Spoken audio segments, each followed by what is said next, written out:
حضرت ابو ذر غفاری رضی اللہ تعالیٰ عنہ مشہور صحابی ہیں جو بعد میں بڑے زاہدوں اور بڑے علماء میں سے ہوئے۔ حضرت علی کرم اللہ وجہ کا ارشاد ہے کہ ابو ذر رضی اللہ تعالیٰ عنہ ایسے علم کو حاصل کیے ہوئے ہیں جس سے لوگ عاجز ہیں، مگر انہوں نے اس کو محفوظ رکھا ہوا ہے۔ جب ان کو حضور اقدس صلی اللہ علیہ وآلہ وسلم کی نبوت کے پہل خبر پہنچی تو انہوں نے اپنے بھائی کو حالات کی تحقیق کے واسطے مکہ بھیجا کہ جو شخص یہ دعویٰ کرتا ہے کہ میرے پاس وحی آتی ہے اور آسمان کی خبریں آتی ہیں، اس کے حالات معلوم کریں اور اس کے کلام کو غور سے سنیں۔ وہ مکہ مکرمہ آئے اور حالات معلوم کرنے کے بعد اپنے بھائی سے جا کر کہا کہ میں نے ان کو اچھی عادتوں اور عمدہ اخلاق کا حکم کرتے دیکھا اور ایک ایسا کلام سنا جو نہ شعر ہے نہ کاہنوں کا کلام ہے۔ ابو ذر رضی اللہ تعالیٰ عنہ کی اس مجمل بات سے تشفی نہ ہوئی تو خود سامان سفر لیا اور مکہ پہنچے اور سیدھے مسجد حرام میں گئے۔ حضور صلی اللہ علیہ وآلہ وسلم کو پہچانتے نہیں تھے اور کسی سے پوچھنا مصلحت کے خلاف سمجھا۔ شام تک اسی حال میں رہے۔ شام کو حضرت علی کرم اللہ وجہ نے دیکھا کہ ایک پردیسی مسافر ہے۔ مسافروں کی، غریبوں کی، پردیسیوں کی خبر گیری اور ان کی ضرورتوں کا پورا کرنا ان حضرات کی گھٹی میں پڑا ہوا تھا، اس لیے ان کو اپنے گھر لے آئے، میزبانی فرمائی، لیکن اس کے پوچھنے کی کچھ ضرورت نہ سمجھی کہ کون ہو، کیوں آئے۔ مسافر نے بھی کچھ ظاہر نہ کیا۔ صبح کو پھر مسجد میں آ گئے اور دن بھر اسی حال میں گزارا کہ خود پتہ نہ چلا اور دریافت کسی سے کیا نہیں۔ غالباً اس کی وجہ یہ ہوگی کہ حضور صلی اللہ علیہ وآلہ وسلم کے ساتھ دشمنی کے قصے بہت مشہور تھے۔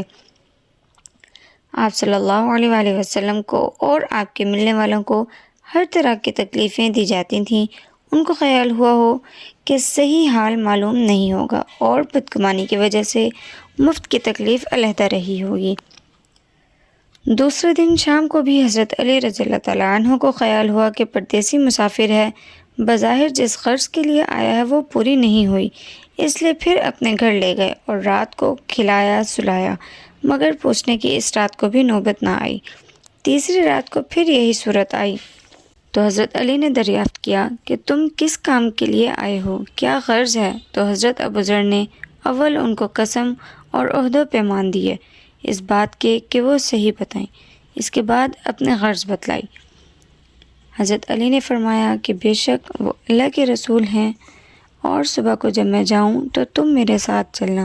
میں وہاں تک پہنچا دوں گا، لیکن مخالفت کا زور ہے، اس لیے راستہ میں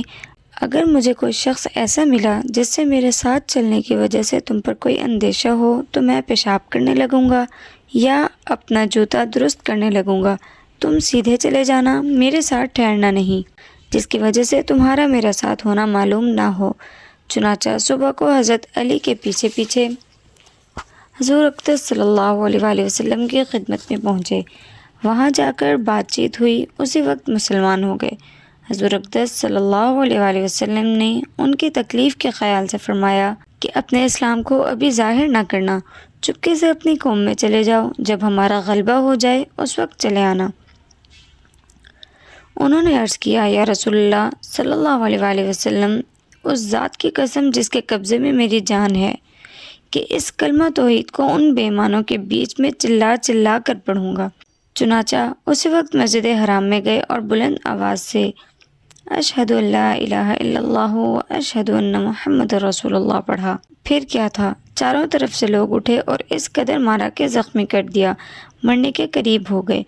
حضور صلی اللہ علیہ وآلہ وسلم کے چچا حضرت عباس رضی اللہ تعالیٰ عنہ جو اس وقت تک مسلمان بھی نہیں ہوئے تھے، ان کے اوپر بچانے کے لیے لیٹ گئے اور لوگوں سے کہا کہ کیا ظلم کرتے ہو، یہ شخص قبیلہ غفار کا ہے اور یہ قبیلہ ملک شام کے راستے میں پڑتا ہے، تمہاری تجارت وغیرہ سب ملک شام کے ساتھ ہے، اگر یہ مر گیا تو شام کا جانا آنا بند ہو جائے گا۔ اس پر ان لوگوں کو بھی خیال ہوا کہ ملک شام سے ساری ضرورتیں پوری ہوتی ہیں، وہاں کا راستہ بند ہو جانا مصیبت ہے، اس لیے ان کو چھوڑ دیا۔ دوسرے دن پھر اسی طرح انہوں نے جا کر بآواز بلند کلمہ پڑھا اور لوگ اس کلمہ کے سننے کی تاب نہ لا سکے تھے، اس لیے ان پر ٹوٹ پڑے۔ دوسرے دن بھی حضرت عباس نے اسی طرح ان کو سمجھا کر ہٹایا کہ تمہاری تجارت کا راستہ بند ہو جائے گا۔ حضور اقدس صلی اللہ علیہ وآلہ وسلم کے اس ارشاد کے باوجود کہ اپنے اسلام کو چھپاؤ، ان کا یہ فعل حق کے اظہار کا ولولہ اور غلبہ تھا کہ جب یہ دین حق ہے تو کسی کے باپ کا کیا جا رہا ہے جس سے ڈر کر چھپایا جائے، اور حضور صلی اللہ علیہ وآلہ وسلم کا منع فرمانا شفقت کی وجہ سے تھا کہ ممکن ہے تکالیف کا تحمل نہ ہو، ورنہ حضور اقدس کے حکم کے خلاف صحابہ رضی اللہ تعالیٰ عنہ کی یہ مجال ہی نہ تھی۔ چونکہ حضور اقدس صلی اللہ علیہ وآلہ وسلم خود ہی دین کے پھیلانے میں ہر طرح کی تکلیفیں برداشت فرما رہے تھے، اس لیے حضرت ابوذر نے سہولت پر عمل کی بجائے حضور صلی اللہ علیہ وآلہ وسلم کی اتباع کو ترجیح دی۔ یہی ایک چیز تھی کہ جس کی وجہ سے ہر قسم کی ترقی، دینی اور دنیاوی، صحابہ کرام کے قدم چوم رہی تھی، اور ہر میدان ان کے قبضے میں تھا کہ جو شخص بھی ایک مرتبہ کلمہ شہادت پڑھ کر اسلام کے جھنڈے کے نیچے آ جاتا، بڑی قوت بھی اس کو روک نہیں سکتی تھی، اور نہ بڑے سے بڑا ظلم اس کو دین کی اشاعت سے ہٹا سکتا تھا۔ وآخر دعوانا ان الحمدللہ رب العالمین۔ اگر میری ویڈیو اچھی لگی ہو تو لائک، شیئر اور سبسکرائب کرنا مت بھولو۔